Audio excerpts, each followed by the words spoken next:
কয়েক শ্রেণী ব্যক্তিবর্গ আছে যাদের অস্ত্র লাইসেন্স পাওয়ার ক্ষেত্রে বিশেষভাবে অগ্রাধিকার পাবে। এই অগ্রাধিকারগুলোর মধ্যে প্রথমটি হচ্ছে তাদের বয়সের যে সীমা সেটি থাকবে না। যেমন একজন সাধারণ ব্যক্তি যদি অস্ত্র লাইসেন্সের জন্য আবেদন করতে চায়, সেক্ষেত্রে তার বয়স কিন্তু 30 থেকে 70 বছর এই সীমার মধ্যে হতে হবে। কিন্তু এই বিশেষ শ্রেণীর ব্যক্তিবর্গ তাদের বয়স যদি 70-এর বেশিও হয়ে থাকে, ধরুন একজন এই বিশেষ শ্রেণীর ব্যক্তির বয়স হচ্ছে 80 বছর, সেক্ষেত্রেও সে কিন্তু এই অস্ত্র লাইসেন্সের জন্য আবেদন করতে পারবে। এর পরবর্তীতে দ্বিতীয় যে অগ্রাধিকারটি পেয়ে থাকে সেটি হচ্ছে তার যে কর সীমা সেটি কিন্তু থাকবে না।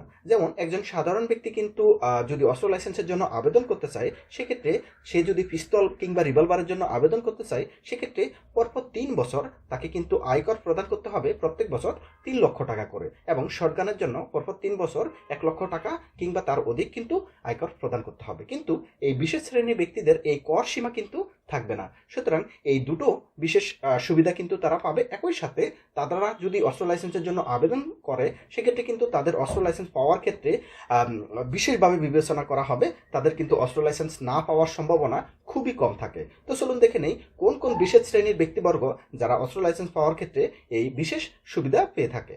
তো এর মধ্যে প্রথমে আছে স্পিকার, একই সাথে ডেপুটি স্পিকার, এরপর সংসদ সদস্য, মন্ত্রী, প্রতিমন্ত্রী, উপমন্ত্রী ও সমমর্যাদা সম্পন্ন ব্যক্তিবর্গরা। একই সাথে আছে সিটি কর্পোরেশনের মেয়র, পৌরসভার মেয়র। এরপরে আছে জেলা পরিষদের প্রশাসক, উপজেলা পরিষদের চেয়ারম্যান। এর পরবর্তীতে আছে উচ্চ আদালতের বিচারপতিগণ। এর পরবর্তীতে আছে গেজেটেড মুক্তিযোদ্ধাগণ। এর পরবর্তীতে আছে জাতীয় বেতন স্কেলের 6ষ্ঠ কিংবা তদুর্ধ্ব গ্রেডের সরকারি কর্মকর্তারা, যারা চাকুরিরত কিংবা অবসরপ্রাপ্ত হয়েছে, তারাও কিন্তু অস্ত্র লাইসেন্স প্রাপ্তির ক্ষেত্রে এই বিশেষ সুবিধা পাবে। এর পরবর্তীতে আছে সামরিক বাহিনীর কমিশনপ্রাপ্ত প্রথম শ্রেণীর কর্মকর্তারা, যারা চাকুরিরত কিংবা অবসরপ্রাপ্ত হয়েছে, তারাও কিন্তু এই সুবিধা পাবে।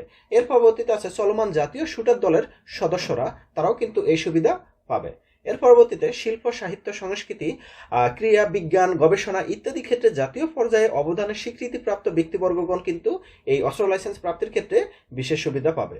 তো এরপরে স্বরাষ্ট্র মন্ত্রণালয় কর্তৃক অনুমোদিত বিশিষ্ট ব্যক্তিবর্গরাও কিন্তু এই অস্ত্র লাইসেন্স প্রাপ্তির ক্ষেত্রে বিশেষ সুবিধা পাবে। তো এখানে যাদেরকে দেখানো হয়েছে তারা কিন্তু অস্ত্র লাইসেন্স প্রাপ্তির ক্ষেত্রে, আবেদনের ক্ষেত্রে এবং প্রাপ্তির ক্ষেত্রে কিন্তু বিশেষ সুবিধা পেয়ে থাকে।